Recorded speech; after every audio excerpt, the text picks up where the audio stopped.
चासो सबैको सरकार साझा सरोकार साझा सरोकार साझा सरोकार। महिला सशक्तिकरणका लागि beyond Beijing committee BBC Nepal र महिला बाल बालिका तथा ज्येष्ठ नागरिक मन्त्रालयको संयुक्त रेडियो कार्यक्रम साझा सरोकार प्रत्येक शुक्रबार बिहान 7:25 बजे रेडियो नेपालबाट। साझा सरोकार कार्यक्रमबाट मनुका कुँवरको नमस्कार। विश्व महामारीको रूपमा फैलिएको नोभल कोरोना भाइरसले हाम्रो समाजमा विभिन्न समस्या सृजना गरेको छ। यो संकटको समयमा आर्थिक हिसाबले विपन्न दुर्गम क्षेत्रमा बसोबास गर्दै आएका सीमान्तकृत र दलित, मधेसी, मुस्लिम समुदायका महिला, किशोरीहरू, एकल महिला र अपाङ्गता भएका व्यक्तिहरू बढ़ी जोखिमपूर्ण अवस्थामा छन्। शारीरिक तथा मानसिक यातना, यौन हिंसा, बलात्कार, हत्या जस्ता जघन्य अपराध कोभिडको संकट अवस्थामा बढ़ी देखिन आएका घटनाहरू हुन्। जोखिमपूर्ण समूहका नागरिकहरूको सुरक्षा, मानवाधिकार र आत्मसम्मानको सम्बोधन गर्नु सरकार, नागरिक समाज र सरकारवाला सबैको साझा दायित्व हो। समाजमा देखिएका विभिन्न समस्याको समाधानको उपाय खोज्ने उद्देश्यले यो कार्यक्रम शुरू गरिएको हो। साथै बेजिङ सम्मेलनले पारित गरेको घोषणा पत्र कार्ययोजनाका 12 सवालहरूमा कोभिड-19ले कस्तो प्रभाव पारेको छ भन्ने विषयमा समेत साझा सरोकारमा छलफल हुनेछ। बेजिङ कार्ययोजनाका 12 सवाल महिला अधिकार र सशक्तिकरणका लागि आधारभूत विषय हो। यी सवालमा कोभिड-19 को प्रभाव, यसका समस्या, चुनौतीहरू र समाधानमाथि छलफलका लागि हामी हरेक हप्ता साझा सरोकारमा सम्बन्धित विषयका विज्ञ, सरकार तथा नागरिक समाजका प्रतिनिधिसँगको कुराकानी लिएर आउनेछौं। Beyond Beijing committee, BBC Nepal र महिला बालबालिका तथा ज्येष्ठ नागरिक मन्त्रालयको सहकार्यमा तयार पारिएको साझा सरोकारमा यहाँलाई स्वागत छ। अबको आधा घण्टासम्म हामी सँगै रहनुहोला। नेपाली महिला र बालिकाहरूको मानवाधिकार संरक्षण र सम्वर्धन गरी लैंगिक समानता हासिल गर्न क्रियाशील महिलाहरूले नेतृत्व गरेको गैर सरकारी संस्थाहरूको राष्ट्रिय छाता संगठन हो beyond Beijing committee BBC Nepal. यो सन् 1995 मा स्थापना भएको एक गैर सरकारी संस्था हो। यस संस्थाले बेजिङ कार्ययोजनाका 12 सवालहरू र दिगो विकासको लक्ष्यहरूमा शुरूआतदेखि नै पछाडि पारिएका महिला, युवा, बाल बालिका र अन्य अल्पसंख्यक समुदाय लक्षित लैंगिक समानता, मूल प्रवाहीकरण, लैंगिक उत्तरदायी, दिगो विकास कार्यान्वयन र महिला र बाल बालिकाहरूको सशक्तिकरणका लागि वित्तीय विषय लगायतका सवालहरूमा पैरवी गर्दै आइरहेको छ। यसै गरी यस संस्थाले स्थानीय तहदेखि अन्तर्राष्ट्रिय तहसम्म महिला अधिकार, महिला नेतृत्व, सुरक्षित मातृत्व र यौन तथा प्रजनन स्वास्थ्य अधिकार सिडिसाइड्स लगायतका अभियानमा निरन्तर लाग्दै आएको छ। साझा सरोकारको आज दोस्रो श्रृंखला हो। गएको हप्ता हामीले नोभल कोरोना भाइरस कोभिड-19ले महिला, बालबालिका, विभिन्न उमेर समूहका व्यक्ति, सीमान्तकृत तथा यौनिक अल्पसंख्यकमा पार्ने प्रभाव कस्ता छन् र यसबाट कसरी सुरक्षित रहने भन्ने सवालमा परोपकार प्रसूति तथा स्त्री रोग अस्पतालका निर्देशक डाक्टर संगीता मिश्रको जवाफ, सल्लाह र सुझाव सुनेका थियौं। आजको कार्यक्रममा महिला स्वास्थ्यका विषयमा कुरा गर्दैछौं। नोभल कोरोना भाइरसका कारण महिलाको यौन तथा प्रजनन स्वास्थ्य अधिकार कसरी हनन हुन पुग्दछ भन्ने विषयमा मिडवाइफरी सोसाइटी अफ नेपालका निर्देशक डाक्टर लक्ष्मी तमाङसँग कुराकानी गर्दैछौं। ए सानो बहिनी, पानी भर्न आए कि? बोलिन त, अरू बेला त आफै बोलाउने कुरा गर्ने गर्थिन्, भनेपछि आज फेरि कुटपिट भएछ कि क्या हो? अनुहार भरि चोटै चोट छ, देखिनु मुख छोपे कि? होइन, कसलाई फोन गर्न लाग्यो कि? प्रहरीलाई खबर गर्न। अनि छिमेकीको कुरामा हामीले रिपोर्ट गर्दा हुन्छ त? उनले जानिनन् होला वा आँट आएन होला, तर छिमेकी भएर चुप लागेर बस्नु त भएन नि। हिंसाको घटना सहेर वा घटना भएको थाहा पाएर चुपचाप नबसौं। स्थानीय प्रहरी कार्यालयको फोन नम्बर 1177 अथवा राष्ट्रिय महिला आयोगको हेल्पलाइन नम्बर 1145 मा सम्पर्क गरौं। मनोसामाजिक परामर्श लगायत हिंसा पीड़ितको पुनर्स्थापना सहयोगका लागि ओरेक नेपालको हटलाइन 1660 0178 910 मा फोन गर्नुहोस्। खबर गर्नु, रिपोर्ट गर्नु वा उजुरी दिनु महिला विरुद्ध हिंसा गर्नेमाथि कानूनी कार्यवाहीको पहिलो प्रक्रिया हो। प्लान इन्टरनेशनल नेपालको सहयोगमा बियोन्ड बेजिङ कमिटी नेपाल। अब यस श्रृंखलाको विज्ञसँगको प्रश्नोत्तरतिर लागौं। हामीसँग मिडवाइफरी सोसाइटी अफ नेपालका निर्देशक डाक्टर लक्ष्मी तामाङ हुनुहुन्छ।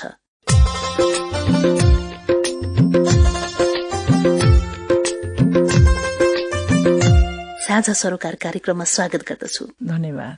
प्रथम चरणमा केही प्रश्नहरू राखौं। सबैभन्दा पहिले मिडवाइफरी संस्था कस्तो संस्था हो नि? हामीले चाहिँ 2010मा यो संस्था स्थापना गरेको हो र नेपाल सरकारले चाहिँ अब मिडवाइफरी जनशक्ति देशमा चाहिन्छ। सुरक्षित मातृत्व क्षेत्रको लागि चाहिँ दूरदराजमा भएको जुन मातृ मृत्यु र नवजात मृत्यु भइरहेको छ त्यसको चाहिँ न्यूनीकरण गर्नु अथवा चाहिँ कमीमा ल्याउनको लागि कम्तीमा पनि ब्याचलर लेभलको चाहिँ जनशक्ति चाहिन्छ भनेर भनेको थियो। त्यसको लागि चाहिँ नेपाल सरकारकै नीति नियमलाई कार्यान्वयन गराउनको लागि पैरवी गर्ने हिसाबले चाहिँ जुन नर्सहरू विशेष गरेर चाहिँ सुरक्षित मातृत्व क्षेत्रमा काम गरिरहेछ, यो प्रजनन स्वास्थ्य क्षेत्रमा काम गरिरहेछ, उनीहरूसँग आबद्ध भएर यो स्थापना गरेको पेशागत व्यवसायी संस्था हो। प्रजनन स्वास्थ्यको कुरा जोडिहाल्नु भयो। यौन तथा प्रजनन स्वास्थ्य अन्तर्गत चाहिँ के कुराहरू पर्दछन्? विशेष गरी यसमा चाहिँ 8 क्षेत्रहरू चाहिँ पर्दछ। त्यसमा सुरक्षित मातृत्व तथा नवजात शिशु स्याहार चाहिँ एकदमै पहिलो रहेको छ भने त्यसपछि आएर परिनियोजन अथवा यसलाई चाहिँ हामीले चाहिँ अब म्यारिडहरूमा विवाहितहरूमा चाहिँ परिनियोजन भनेर भन्छौँ भने अविवाहितहरूको लागि चाहिँ हामीले गर्भनिरोध साधन भनेर भन्छौँ। त्यसै गरेर HIV-हरूको कुराहरू पनि आउँछ, सुरक्षित गर्भपतन सेवाको कुराहरू पनि आउँछ, त्यसै गरेर चाहिँ किशोर किशोरीको स्वास्थ्य सेवाको कुराहरू पनि आउँछ, त्यसै गरेर स्त्री रोगहरूसँग सम्बन्धित जस्तै पाठेघर खस्ने होइन आङ खस्ने पनि भनेर भनिन्छ, स्तनको क्यान्सरहरू हो त्यो पनि सबै यौन तथा प्रजनन स्वास्थ्य अन्तर्गतै पर्छ भने यो लैङ्गिकको आधारमा जुन विभेदहरू गरिन्छ होइन हामीले जेन्डर बेस्ड भायोलेन्स पनि भनेर भन्छौँ हो यो पनि यही क्षेत्रमा पर्छ। त्यही भएर एकदम यो बृहत क्षेत्र हो। सरकारले पनि यसलाई चाहिँ 8वटा कम्पोनेन्टलाई नै विशेष महत्त्व दिएर यसको नीति निर्माणदेखि लिएर निर्देशिकाहरू पनि बनाइरहेको अवस्था चाहिँ रहेको छ। भइसक्यो 2 दशक जति नै। कोभिड-19ले महिला तथा किशोरीहरूको स्वास्थ्यमा पारेको प्रभाव कस्तो छ? अब लकडाउनको समयमा गर्भवती, सुत्केरी तथा नवजात शिशुको हेरचाह र स्वास्थ्य सुरक्षाको स्थिति कस्तो रहेको पाउनुभयो? तयारै नभइकन अकस्मात किसिमको लकडाउन हुँदाखेरि चाहिँ मान्छेमा एकपल्ट सन्तास छायो होइन। कति ठाउँमा चाहिँ सेवा दिने कि नदिने भनेर जस्तै तपाईँलाई धनगढीमा चाहिँ होइन हस्पिटलले मेटर्निटी सर्भिस प्रसुति सेवा नै नदिनको लागि चाहिँ वार्ड बन्द गर्नुपर्ने स्थिति पनि आयो कोभिडको लागि भन्ने हिसाबले चाहिँ। अनि पछि फेरि विभिन्न सङ्घ संस्था यो सुरक्षित मातृत्व क्षेत्रमा काम गर्नेहरूले चाहिँ तपाईँलाई पैरवी गर्दै गएपछि त्यो खोलियो पनि। त्यसै गरेर प्रसुति गृहमा पनि व्यापक रूपमा चाहिँ महिलाहरूको संख्या घट्यो। दैनिक रूपमा उहाँहरूको चाहिँ त्यस्तै 500 चाहिँ महिलाहरू ओपिडीमा आउने थियो भने त्यो बेलामा चाहिँ 100-200 जति आएर चाहिँ घट्यो। किनभने विभिन्न यातायातदेखि लिएर होइन डर त्रासदेखि लिएर सबै कुरो नै थियो। त्यसले गर्दाखेरि एकदमै नकारात्मक किसिमको प्रभाव चाहिँ पर्यो होइन। चैत्र 11 देखि र साउन 32 सम्मको आँकडा हेर्दाखेरि चाहिँ हाम्रो 50 जना आमाहरू चाहिँ नेपालभरि मृत्यु भएको अवस्था रहेको छ। त्यसमा पनि कोभिडैबाट मृत्यु भएको भनेर चाहिँ 9 जना छ। यसमा चाहिँ अब हाम्रो नेपाल सरकारले विस्तृत रूपमा डाटाहरू होइन यो मृत्यु भएको आमाहरूको चाहिँ तथ्याङ्क सङ्कलन गर्ने क्रममा 85 जनामा 73 जनाको चाहिँ तथ्याङ्कहरू पनि प्राप्त गरेर विस्तृत अध्ययन पनि गरेको छ। प्रदेश नम्बर 1 मा लुम्बिनी प्रदेशहरूमा पनि बढी आमाहरूको चाहिँ मृत्यु भएको चाहिँ पाइयो भने तुलनात्मक रूपमा यो कर्णालीमा भयो सुदूरपश्चिम प्रदेश छ त्यसमा चाहिँ अलिक कम पाइयो। 129 जना आमा गत साल मृत्यु भयो भने तपाईँलाई नवजात शिशुहरूको चाहिँ 748 भयो। यो चाहिँ एकदमै धेरै हो होइन। किनभने हामीले आमा मरेकोहरूलाई चाहिँ अलिकति चासो राख्ने गर्छौँ तर नवजात शिशुहरू मरेकोलाई त्यति चासो दिँदैनौँ भने अर्को चाहिँ गर्भमा मरेको झन् कति भयो कति छन् होइन। जसलाई चाहिँ हामीले स्टिल बर्थ भनेर भन्छौँ। यसमा चाहिँ विश्व स्वास्थ्य संगठनको पनि एकदमै चासो बढेर गइरहेको छ। झन् त्यसको त आँकडा नै छैन। सिधै पुष्टि हुन्छ कि कोभिडले चाहिँ एकदमै नकारात्मक रूपमा प्रभाव पारेको थियो त्यो लकडाउनको बेलामा भन्ने। हजुर भनेपछि नोभेल कोरोना महामारीको समयमा तथ्याङ्कगत जुन अध्ययन हेर्दाखेरि यो मृत्युदरको संख्या त उच्च थियो नै, सँगै अब यो यौन तथा प्रजनन अधिकारमा पनि असर चाहिँ पर्यो होइन। यसमा त पुरै हननै भयो भन्नुपर्छ नि। अब यसमा त सरकारले हनन भयो भन्नु मिलेन होइन। त्यसपछि चाहिँ महिलाहरू बढी हिंसामा परे। फेरि हेर्नुहोस् घरेलु हिंसा, बच्चा घरमै छ, श्रीमान पनि घरमै छ, सासू ससुरा सबै घरमा छ, दिदी बहिनी सबै घरमै छ होइन। करिब 3 महिना होइन त्यहाँ त्यो किसिमले बस्ने अवस्था आउँदाखेरि चाहिँ बढीभन्दा बढी तपाईँलाई चाहिँ महिला आयोगहरूले पनि अनि हाम्रो यता ओरेक महिला पुनर्स्थापन केन्द्र सङ्घ होइन त्यसपछि बियोन्ड बेजिङ जस्ता संस्थाहरूले पनि FWLD हो त्यो संस्थाहरूले चाहिँ तथ्याङ्कहरू पनि को आधारमा होइन नेपाल सरकारलाई चाहिँ सम्बोधन गर्नु पर्यो यो क्षेत्रमा चाहिँ। अब किनभने नेपाल सरकारकै सेवा त्यति बेला चाहिँ भर पर्दो थियो हेर्नुहोस् है निजी सङ्घ संस्था प्राय बन्द, उनीहरू पनि एकदम सन्तासमा थिए। त्यति बेला चाहिँ हाम्रो नेपाल सरकारकै स्वास्थ्य संस्थादेखि स्वास्थ्य सेवाहरू चाहिँ एकदमै महत्त्वपूर्ण रहेछ भन्ने किसिमको चाहिँ एकदमै ठुलो रियलाइजेसन पनि भयो भने यता महिला आयोगले पनि आफ्नो तर्फबाट महिलाको अधिकार हनन नहोस् भन्ने हिसाबले उहाँहरूले पनि विभिन्न किसिमको चाहिँ भनौँ न मनोपरामर्श सेवाको लागि चाहिँ सङ्घ संस्थाहरूलाई परिचालन गरेको थियो टोल फ्री नम्बरहरूबाट। र अब यो बेलामा त महिलाको प्रजनन स्वास्थ्य अधिकार मात्रै होइन मानव अधिकारै हनन भएको अवस्था। हजुर, यो विपत्तिजन्य समस्यालाई चाहिँ सम्बोधन गर्न सरकारले के गर्नु पर्ला? नेपाल सरकारले पहिला सुरु चाहिँ हामीले जे जति गर्न सक्यौँ गरेको हो होइन, त्यसको लागि चाहिँ हाम्रो कमी कमजोरी भयो, हामी माफ माग्न चाहन्छौँ। भावी दिनहरूमा हामीले यस्तो आउनु नदिनको लागि चाहिँ हामी अगाडि नै पूर्व तयारी गर्छौँ भन्ने किसिमले चाहिँ सम्बोधन गरेर होइन जे जति क्षतिहरू भयो, क्षति त भएको छ नि त। कतिलाई चाहिँ तपाईँलाई महिलाहरूलाई नचाहँदाको बच्चाहरू रहेको होला, त्यस्तोबाट त उनीहरू साइकोलोजिकल टर्चर हुन्छ होइन, मनोसामाजिक रूपमा त उनीहरूको त राम्रो त हुँदैन भने कति चाहिँ बच्चाहरू गुमाउनु परेका आमाहरू होला, स्वतःफूर्त रूपमा गर्भपतन भएको पनि होलान् होइन, कोभिडको डर त्रासले गर्दाखेरि उनीहरूको आफै खेर गएको पनि होला होइन, कति चाहिँ जबरजस्ती महिलाहरूले घरमै बच्चा पाउनु पर्ने स्थिति भएर उनीहरूले अनेक किसिमको समस्या भोगिरहेको पनि होला, हामीलाई थाहा छैन नि त। अहिले हामीलाई मिडियामा जे जति आएको छ त्यो कुरोहरू न त हामीले अहिले भनिरहेको देखिरहेको हो। अब जुन किसिमले विकासो उन्मुख देशहरूमा चाहिँ मातृ मृत्यु दर घटाउने एउटा लक्ष्य थियो, अब यसमा चाहिँ एकदम वज्रपात पर्यो, महिलाको अधिकार चाहिँ पूर्ण रूपमा हनन भयो भन्ने किसिमको कुराहरू पनि आएको चाहिँ थियो र पक्कै पनि यो हनन चाहिँ भएको छ र नेपाल सरकारले सम्बोधन चाहिँ गर्नै पर्छ। हजुर, यहाँले अघि अनुभव बताउने क्रममा नि भन्नुभयो कि यो लकडाउनको समयमा चाहिँ गर्भपतन सेवालाई सुचारू राख्न सरकार तथा प्रजनन स्वास्थ्य क्षेत्रका सरकारवाला विभिन्न संघ संस्थाले चाहिँ सहकार्य समन्वयमा चाहिँ काम गर्नुभयो भनेर महिलाको यौन स्वास्थ्य तथा प्रजनन अधिकारको दृष्टिकोणबाट संकट तथा महामारीमा यस्तो सेवा किन जरुरी हुन्छ? विपदको लागि चाहिँ नेपाल सरकार लगायत विभिन्न संघ संस्था जुन चाहिँ यो क्षेत्रमा काम गर्छन् उनीहरूले चाहिँ विशेष रूपमा तयारी चाहिँ गर्नुपर्ने हो, तर जहिले पनि गर्नुपर्ने हो भनेर भनिन्छ, तर व्यावहारिक रूपमा चाहिँ अहिलेसम्म देखिरहेको चाहिँ छैन। र त्यो कारणले गर्दाखेरि यसको महत्व चाहिँ त्यहाँ छ भने अर्को चाहिँ महिलाहरू बढीभन्दा बढी हिंसामा हुने, बलात्कृत हुने, त्यसपछि आएर तपाईँको महिनावारी सम्बन्धीको व्यवस्थापन पनि राम्रो गर्न नसक्ने, सुरुमा चाहिँ त्रास पनि छ तर पछि त्रास हट्दै सुस्तरी गइसकेपछि त्यहाँ अब फेरि यौन क्रिया यो महिनामा बच्चा पाउने र अहिले यो वर्षको होइन यो महिनामा बच्चा पाउनेको तुलनात्मक रूपमा अध्ययन गर्दाखेरि चाहिँ बेबी बुमिङ भएको थियो कि थिएन भन्ने कुरो चाहिँ त्यहाँ थाहा हुन्छ। विपत्तिको लागि चाहिँ कहिले आउँछ, कसरी आउँछ, किन आउँछ कसैलाई थाहा नहुने भएको कारणले गर्दाखेरि सबै कुरो जो हो चाहिँ होइन धेरै थोरै गरेर प्रत्येक मानिसहरूले त राख्नु पर्छ नै पर्छ भने नेपाल सरकारले त झन् विशेष रूपमा राख्नुपर्छ होइन। संरक्षक भएको अनुभूति दिलाउनका लागि पनि तयारीको चाहिँ विपत्तिको घडीमा चाहिँ एकदमै महत्त्वपूर्ण छ। अब दोस्रो चरणको सवाल जवाफ लिएर एकैछिनमा आउनेछौँ यो विश्रामपछि। तपाईँ अहिले सुन्दै हुनुहुन्छ साझा सरोकार कार्यक्रम। विश्व महामारीका रूपमा फैलिएको नोभल कोरोना भाइरस कोभिड-19ले आर्थिक विपन्नता भएका, भौगोलिक विकटता, सीमान्तकृत, दलित, मुस्लिम समुदायमा बसोबास गर्ने महिला, किशोरी, एकल महिला, अपाङ्गता भएका व्यक्तिमा पारेको असर न्यूनीकरणका लागि उपाय खोज्ने उद्देश्यले नेपाल सरकार महिला बालबालिका तथा ज्येष्ठ नागरिक मन्त्रालयको सहकार्यमा बियोन्ड बेजिङ कमिटी बीबीसी नेपालले यो कार्यक्रम तयार पारेको हो।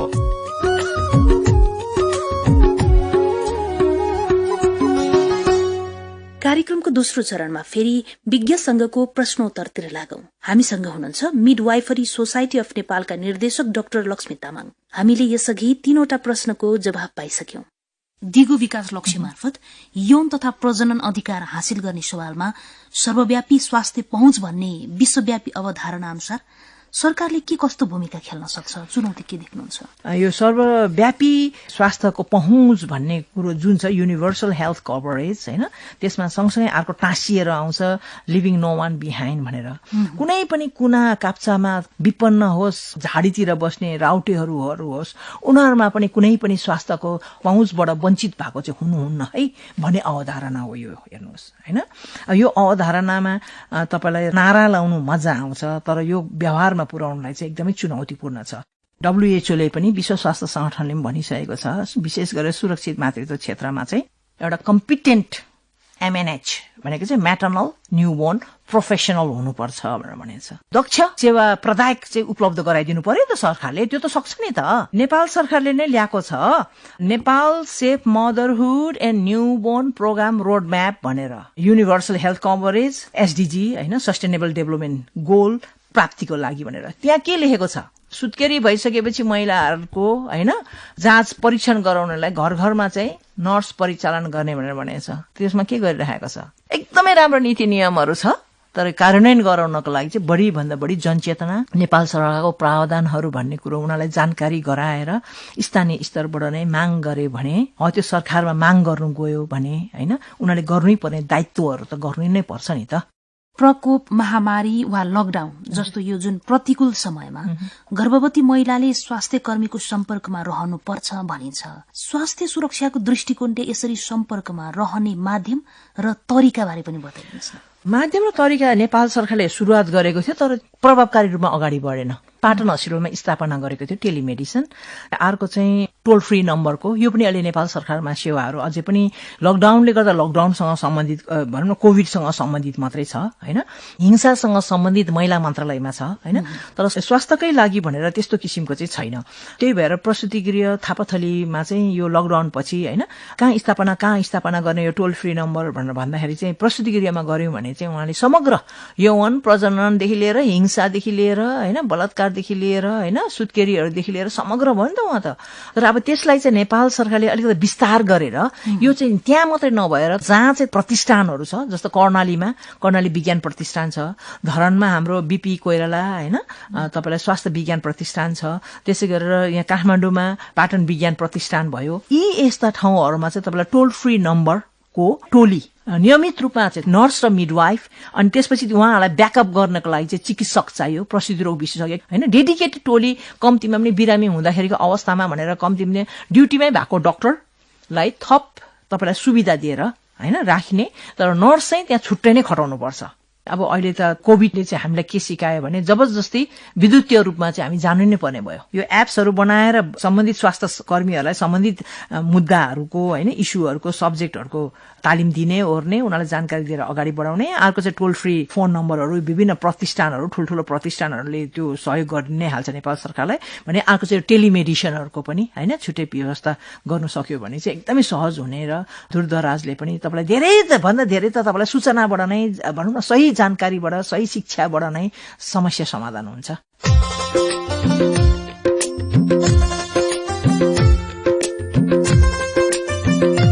रेडियो नेपालबाट तपाईँ महिला बालबालिका तथा ज्येष्ठ नागरिक मन्त्रालयको सहकार्यमा बियोन्ड बेजिङ कमिटी BBC नेपालको प्रस्तुति साझा सरोकार सुनिरहनु भएको छ। तेस्रो चरणको सवाल जवाफ लिएर एकैछिनमा आउनेछौ यो विश्रामपछि। महिला ऊपर गायर गलौज मारपीट आ यौन हिंसा के घटना भ रहल बहुत सुनि रहल छियै। लिंगक आधार पर भ रहल हिंसा के घटना सह क आ घटना भेल बुझलाक बादो चुपचाप नहीं रहल करू। ई समस्या सबक साझा समस्या छियै, ताहि लेल बाजू उजरी करू आ कानूनी परामर्श लेल करू। सुरक्षा सहयोगक लेल नेपाल प्रहरी के 1177 में फोन कैल जाओ। कानूनी परामर्श लेल राष्ट्रीय महिला आयोगक हेल्पलाइन 1145 में फोन कैल जाओ। हिंसा पीड़ित के पुनर्स्थापना सहयोगक लेल ओरेक नेपाल के सिराहा स्थित कार्यालयक नंबर 033 5 62 441 अधनुषा कार्यालयक नंबर 041 5 22 609 में फोन कैल जाओ। संगै ओरेक नेपाल की हॉटलाइन 16 60 01 78 910 में फोन से हो कर सकै छियै। खबर करू, रिपोर्ट करू, कियाक त लैंगिक हिंसा के निहार के कानूनी कार्रवाई करबाक ई पहिल प्रक्रिया छियै। प्लान इंटरनेशनल नेपालक सहयोग में बियोन्ड बेजिङ कमिटी नेपाल।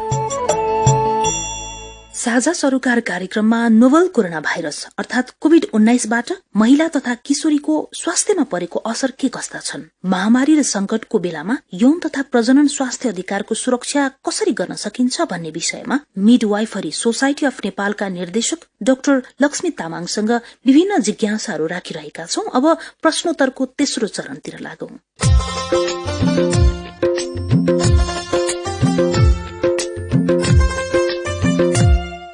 अब तेस्रो चरणको कुरामा चाहिँ नेपाल सरकार स्वास्थ्य तथा जनसंख्या मन्त्रालयले सुरक्षित मातृत्व तथा प्रजनन स्वास्थ्य नियमावली 2077 स्वीकृत भई कार्यान्वयनमा ल्याएको छ। यसमा भएका मुख्य व्यवस्थाहरू के हुन् अनि यसले चाहिँ कोरोना संकटको कारण महिला तथा किशोरीको स्वास्थ्यमा परेको असर कम गराउन कतिको सहयोग पुर्याएको देख्नुहुन्छ? ऐनमा परिभाषा गरेको बुदाहारमा हेर्नु हुन्छ भने स्वास्थ्य चौकी छ, साधनहरू सम्पन्न छ, एम्बुलेन्स पनि छ, पानीको सुविधा पनि सबै छ, स्वास्थ्य कर्मी छैन, सेवा उपलब्ध हुन्छ हुँदैन नि होइन? हो त्यस्तै यो प्रजनन नियमावलीमा चाहिँ के गर्यो भन्दाखेरि तपाईँको त्यहाँ ऐनमा लेखेको 4टा जनशक्ति थियो क्या। एउटा जनशक्ति चिकित्सक भनेर थियो, यौन तथा प्रजनन स्वास्थ्य सेवा दिनको लागि को चिकित्सक सक्षम हो त्यो उल्लेख गर्नु पर्थ्यो, परिभाषित गर्नु पर्थ्यो, त्यो गरेन। यहाँ के भनेको छ, परिषदमा दर्ता भएको चिकित्सकहरू भनेर भनेको छ। परिषदमा त दाँतको पनि चिकित्सक, दन्त चिकित्सक पनि दर्ता हुन्छ, न्युरो सर्जन पनि हुन्छ, हड्डीको डाक्टर पनि हुन्छ। कुन चाहिँ चिकित्सक जाने अब त्यसको लागि? त्यसै गरेर त्यहाँ अर्को स्वास्थ्य कर्मी भनेर भनेको छ। स्वास्थ्य कर्मी को हो? तपाईको ल्याबको हो कि एलाइड हेल्थ वर्करहरू भन्नु भन्छ होइन, अथवा चाहिँ यो जनस्वास्थ्य क्षेत्रको मान्छेहरू हो कि को चाहिँ हो त? त्यहाँ कानून डरलाग्दो छ नि। फेरि ऐनमा सम्मानजनक प्रसुति सेवा दिनुपर्छ भनेर भनेको छ। सम्मानजनक प्रसुति सेवा दिएन भने हिंसा भएको मानिनेछ भन्ने किसिमको कुराहरू छ होइन, विभेद भएको मानिने भनेर भनेको छ। सम्मानजनक प्रसुति सेवा भने के हो त्यो नै परिभाषा गरेको छैन ऐनमा। र ऐन चाहिँ मैले फेरि पनि भने प्रत्येक महिला दिदी बहिनी दाजुभाइ जो चाहिँ यौन तथा प्रजनन स्वास्थ्य सम्बन्धी, यौन तथा प्रजनन स्वास्थ्य भनेको चाहिँ गर्भवती सुत्केरी मात्रै नभएर परिनियोजनको साधन पाउनेदेखि हकदेखि लिएर सही सूचनाको हक अधिकारहरूदेखि लिएर होइन, गर्भपतनकोदेखि लिएर तपाईँलाई चाहिँ आङ खस्ने समस्याहरूदेखि लिएर होइन, बाँझोपनको समस्याहरूदेखि लिएर समग्र भएको कारणले गर्दाखेरि यो पढेर हजुरहरूले चाहिँ स्थानीय निकायबाट नै यो माग गर्नुभयो भने र आफ्नो सूचनाको हक तपाईँहरूले प्रयोग गरेर यो किसिमको सेवा नपाएको खण्डमा तपाईँले उजुरी गर्नुभयो भने त्यहाँ स्वास्थ्य सेवा प्रदायकलाई 6 महिना कैद, 50,000 जरिमाना वा दुवै भन्ने छ। कति राम्रो होइन? अब यो नेपाल सरकारले सुनिश्चित गर्नुपर्ने हुन्छ। हामी कार्यक्रमको अन्त्यमा पनि आइसकेका छौं। महिला मन्त्रालयद्वारा जारी राष्ट्रपति महिला उत्थान कार्यक्रम अन्तर्गतको दुर्गम क्षेत्रका जोखिममा परेका महिला, गर्भवती तथा सुत्केरी महिलाहरूको लागि हवाई उद्धार सम्बन्धी कार्यविधि 2075 को कुरा अघि पनि निस्क्यो। यसलाई चाहिँ नोभल कोरोना महामारीको समयमा गरिएको प्रयोग कतिको प्रभावकारी देखियो होइन, रह्यो? यसबाट महिलाको प्रजनन स्वास्थ्यलाई सुदृढ बनाउन के कति टेवा पुगेको देखिन्छ? विशेष गरेर दूर दराजमा रहेका दिदी बहिनीहरूको ज्यानको रक्षा सुरक्षाको लागि चाहिँ एकदमै महत्वपूर्ण कार्यक्रम हो र राष्ट्रपतिले जुन किसिमले चाहिँ ल्याउनु भयो होइन, त्यसको लागि चाहिँ हामी सबै सारा नेपालीहरूले चाहिँ उहाँलाई धन्यवाद दिनु नै पर्ने हुन्छ र अभिभावक भइसकेपछि यस्ता कार्यक्रम गर्नुपर्छ भन्ने लाग्छ। तर यसको दीर्घकालीन चाहिँ तपाईँको यो होइन फेरि समस्याको समाधान। हामीले पनि हाम्रो मिडवाइफहरू मार्फत चाहिँ यो हवाई उद्धारको सेवा चाहिँ मजाले प्रयोग गर्यौं र यो कार्यक्रम एकदमै सराहनीय छ, हुनुपर्छ दूरदराजमा। तर यो नै सधैँको लागि चाहिँ होइन, किन यो एकदमै महँगो कार्यक्रम हो र यसको लागि चाहिँ हाम्रो विकल्पहरू छ। विशेष गरी आमाहरू मृत्यु हुने 3 ढिलाइहरू मध्येमा दोस्रो ढिलाइ हवाई उद्धार कार्यक्रमले चाहिँ रोकेको छ। तर फेरि पहुँच कसकोमा छ त? पहुँच छैन भनेको मतलब राजनीतिक पहुँच भन्नु खोजेको होइन कि सूचनाको उनीहरूलाई थाहै छैन, कहाँ फोन गर्ने हो होइन, कसरी चाहिँ यो मगाउने हो यो नै थाहा छैन रहेछ क्या उहाँहरूलाई। स्वास्थ्य कर्मीहरूलाई धरि थाहा छैन भने अब आम नागरिकहरूलाई त के थाहा हुनु? अनि अलिकति झन्झटिलो पनि छ। फेरि स्वास्थ्य कर्मीले त्यसपछि तपाईँलाई सिडिओसँग स्वास्थ्य कर्मीमा पनि त्यो नर्सले भनेर नहुने, डाक्टर नै चाहिने, दूरदराजको स्वास्थ्य संस्थामा सबैमा डाक्टर हुँदैन होइन। त्यस्तो अवस्थामा चाहिँ अलिकति सहजीकरण पनि गर्नुपर्ने स्थिति चाहिँ हुन्छ भन्ने किसिमले। अनि अर्को चाहिँ तपाईँलाई अलिकति कहिले कहिले आमाहरू त्यो हवाई उद्धारमा ल्याउँदाखेरि बाटोमा पनि मर्नु सक्छ, हेलिकप्टरमा मर्नु सक्छ। त्यति बेला चाहिँ फेरि डाक्टर नर्सहरूको चाहिँ इमर्जेन्सी टिमहरू पनि भएदेखि चाहिँ अझै झन् प्रभावकारी हुन्थ्यो भने। र दीर्घकालीन रूपमा चाहिँ मैले भने नि दक्ष प्रसुति कर्मी यो मिडवाइफ जनशक्ति नेपाल सरकारले भनेकै छ, नीतिमा ल्याएकै छ, यो कुरोलाई नै व्यापक रूपमा गर्नुपर्ने हुन्छ। हजुर, अब अन्तिममा चाहिँ हामीले व्यवस्था अधिकारको कुरा गर्यौं। अब दायित्वको कुरा गर्दाखेरि व्यक्तिको उत्पत्ति, वर्ग, जात जाति, धर्म, पेशा, व्यवसाय, लैंगिक पहिचान, वैवाहिक स्थिति, शारीरिक अवस्थाका आधारमा प्रजनन स्वास्थ्य अधिकार प्राप्त गर्ने कुरामा भेदभाव गर्न पाइँदैन भन्ने संवैधानिक र कानूनी व्यवस्था छ। कोभिड-19 को संकटमा यी अधिकारको सुरक्षाको लागि नागरिकको दायित्व के हुन्छ? कुनै एक व्यक्तिले यो अधिकार हनन हुन नदिन कसरी मद्दत पुर्याउन सक्छन्? हजुर, एकदमै महत्वपूर्ण प्रश्न है हजुरले यो स्वास्थ्यको मेरो स्वास्थ्य मेरो अधिकार भन्ने हैन, मेरो स्वास्थ्य मेरो शरीर, मेरो स्वास्थ्य मेरो दायित्व भन्ने पाटोको यो कुरा एकदमै महत्वपूर्ण छ। तर पनि के हुनु पर्यो भने एउटा मनुष्य भएर जन्मिसकेपछि मेरो हक अधिकार के रहेछ त भनेर यति चाहिँ खोज गर्नै पर्ने हुन्छ। र राज्यले अघि हजुरले पनि भनिसक्नुभयो संवैधानिक रूपमा हक अधिकार दिएको छ, तर हक अधिकार प्रयोग गर्नको लागि हामी सक्षम छैनौं। त्यो हाम्रो विडम्बना भनेर भन्नुपर्छ हैन। यसको लागि चाहिँ हामी नागरिकले चाहिँ सुसूचित हुनु पर्यो, कुन स्तरमा मैले कति सेवा पाउनु पर्ने हो हैन। अनि त्यसको लागि यो भन्दा माथिल्लो सेवा लिनको लागि म कहाँ जानुपर्ने छ, यदि मेरो यो सेवा पाउनको लागि म वञ्चित भएँ भने मेरो लागि चाहिँ के कस्तो प्रावधानहरू छ, कानुनी उपचारहरू। जस्तो तपाईले सुरक्षित मातृत्वको कुरा गर्नुहुन्छ भने प्रत्येक महिलाहरूले, नेपाली महिलाहरूले नेपाल सरकारबाट स्वास्थ्य संस्थामा सुत्केरी गर्नुभयो भने 1 पैसा लाग्दैन। अपरेसनै गर्नु पर्यो भने पनि लाग्दैन बच्चा पाउन जाँदाखेरि, उल्टै उसले पैसा पाउँछ। त्यसै गरेर सुरक्षित गर्भपतन सेवा पनि निशुल्क छ स्वास्थ्य संस्थामा। नेपाल सरकारको जहाँ स्वास्थ्य संस्था छ त्यहाँ, र त्यहाँ छैन भने माग गर्नु पर्यो उहाँहरूले, हाम्रो हुनु पर्यो भनेर। त्यो प्राइभेटमा गइसकेपछि प्राइभेटको हुन्छ नि। नेपाल सरकारको लागि चाहिँ जिम्मेवार बनाउनको लागि हामी नागरिकहरूको चाहिँ दायित्व छ, जुन चाहिँ पश्चिमा मुलुकहरूमा जस्तो मैले अस्ट्रेलियामा पढ्दाखेरिको अवस्थामा के देखेँ भने मेरो प्रोफेसर मेरो मेडिकल डक्टर हो, बच्चा पढाउँछ सरकारी स्कुलमा, हेर्नुहोस् त सेवा लिन जान्छ सरकारी अस्पतालमा हैन। उहाँहरू किन भन्दा राज्यलाई जिम्मेवार बनाउनको लागि अलिकति प्रेसर होस् भन्ने चाहदछ। त्यही भएर हामी नागरिकको दायित्व भनेको हाम्रो संवैधानिक हक के छ, सुरक्षित मातृत्व त प्रजनन स्वास्थ्य सेवाले दिएको हक अधिकारहरू के छ, अस्पताल भयो भन्दैमा हैन, औषधि दियो भन्दैमा औषधि सबै निराकरण होइन। अघि पनि मैले भनिसके विश्व स्वास्थ्य संगठनले चाहिँ 80% मनको कारणले गर्दा तन रोग हुन्छ भनेपछि मनको उपचार गर्ने पट्टि लाग्नु पर्यो। यी यस्ता कुराहरू चाहिँ नागरिकले बुझ्नु पर्यो। र तपाईलाई चाहिँ नेदरल्यान्ड जस्तो देशमा चाहिँ, डेनमार्क जस्तो देशमा चाहिँ 91 वटा अस्पतालबाट उनीहरूले घटाएर चाहिँ 36 वटा अस्पताल बनाएछ। किन भन्दा नागरिकलाई जिम्मा दिएछ स्वास्थ्य सेवा प्रवर्धन, सम्वर्धन र संरक्षणको लागि। त्यो भनेको मतलब के हो भन्दाखेरि खानपिन खाँदाखेरि स्वास्थ्य खानु पर्यो, तपाईलाई स्थानीय रूपमा फलेको चीजहरू खानु पर्यो। यो तपाईलाई चाहिँ कोल्ड ड्रिङ्कहरू जाँड रक्सीहरू बढी बनाएर खायो भने आफ्नै स्वास्थ्यलाई आफै नै हानि हुने कामहरू गर्यो। चाउचाउदेखि लिएर हैन बिस्किट सिस्किटहरू खाँदाखेरि स्वास्थ्यलाई हानि हुने, औषधि धेरै खाँदाखेरि किडनी फेलरहरू हुने हैन, तपाईले गाउँघरमा एकदमै औषधिहरू खाने, यी यस्ता कुरोहरूबाट चाहिँ अलिकति आफू बच्ने कसरी म भन्ने कुरो पनि उहाँहरू चाहिँ सुसूचित हुनु पर्यो। त्यसको लागि चाहिँ उहाँहरू अगाडि बढ्नु नै पर्ने हुन्छ। सरकारबाट जनचेतना ल्याइदियोस् भनेर कुरेर चाहिँ हुँदैन, उहाँहरूको नागरिकको जिम्मेवार नागरिकले पूरा गर्नु नै पर्ने हुन्छ। हजुर, यो महत्वपूर्ण समय दिनुभएकोमा यहाँलाई चाहिँ बियोन्ड बेजिङ कमिटिको तर्फबाट, महिला मन्त्रालयको तर्फबाट कार्यक्रम साझा सरोकार मार्फत हामी हार्दिक आभार व्यक्त गर्छौं। महिला मन्त्रालय, बियोन्ड बेजिङ कमिटी लगायत हाम्रो टिम सम्पूर्णलाई म हार्दिक आभार व्यक्त गर्न चाहन्छु। आफ्नो केही महत्वपूर्ण भनाइहरू राख्नु दिनुभयो सुरक्षित मातृत्व, यौन तथा प्रजनन स्वास्थ्य, समग्र महिला स्वास्थ्यको बारेमा। धन्यवाद। हजुर, हस्, thank you.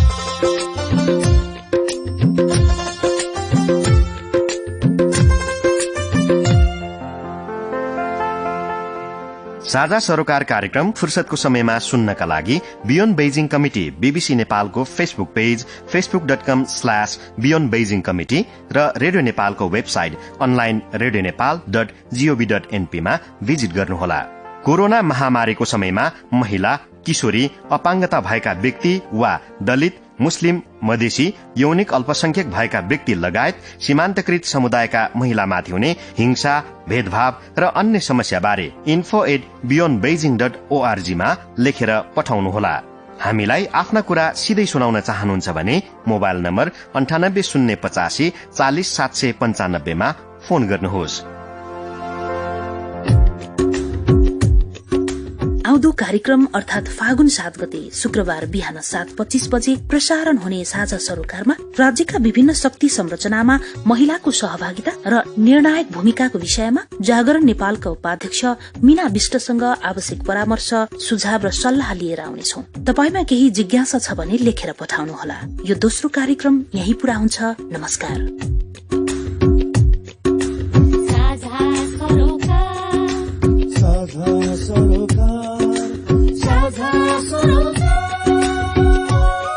Beyond Beijing committee BBC Nepal र महिला बाल बालिका तथा ज्येष्ठ नागरिक मन्त्रालयको संयुक्त रेडियो कार्यक्रम साझा सरोकार। कार्यक्रम निर्देशक कल्पना राई, उत्पादन सहयोगीहरू सम्झना गौतम र भक्त राई। प्रस्तुतकर्ता मनुका कुवर।